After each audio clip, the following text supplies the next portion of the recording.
Hello City fans, welcome back to Manchester City headquarters and news channel. Manchester City and Pep Guardiola have Florian Wirtz in their sight as the successor to Kevin De Bruyne, who will be 33-year-old on June. Pep Guardiola is seeing Florian Wirtz as the perfect replacement for Kevin De Bruyne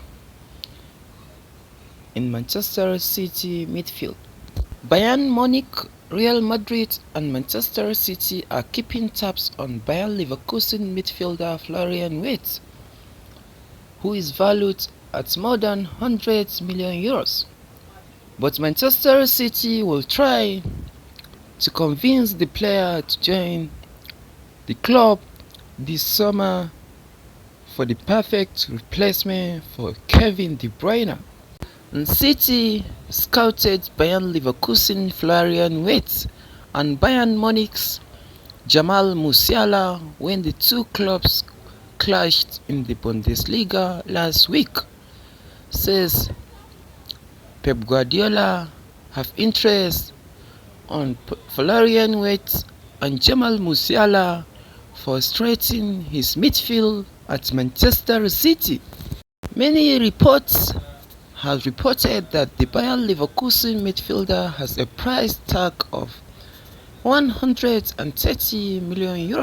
Jack Grealish will return to training at Manchester City next week. He is feeling better and he is getting well, and soon he will be back to the pitch.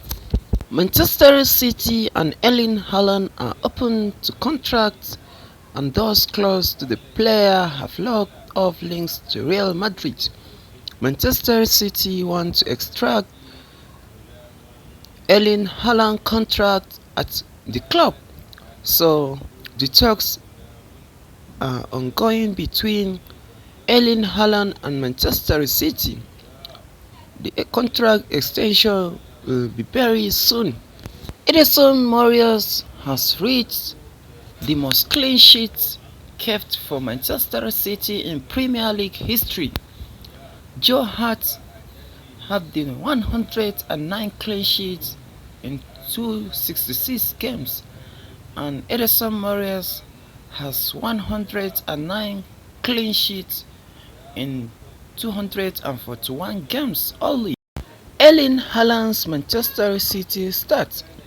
He played 81 games and scored 74 goals. With 15 assists, he won 5 trophies with Manchester City. Brentford's head coach has announced that the best team in the league and the world is Manchester City. Manchester City are wishing a very happy birthday to Riyad Mahrez, who turns to 33-year-old. The Algerian to ever score a Premier League hat-trick. 5 of Manchester City players make the Champions League of the week. Number 1 is Ruben Dias, number 2 is Nathan Ake, number 3 Phil Foden, number 4 Rodri, and number 5 is Bernardo Silva. John Stones' yellow card for Manchester City against Brentford was his first ever booking at Etihad Stadium after 125 appearances for Manchester City. Only 2 players have faced more than 3 teams in Premier League and scored against every single one of them. Is Harry Kane and Erling Haaland. Pep Guardiola has confirmed that Kevin De Bruyne was not risked due to niggles in the hamstring, so Kevin De Bruyne is well and he is good. Julian Alvarez is the only Manchester City player to start in every Premier League game this season.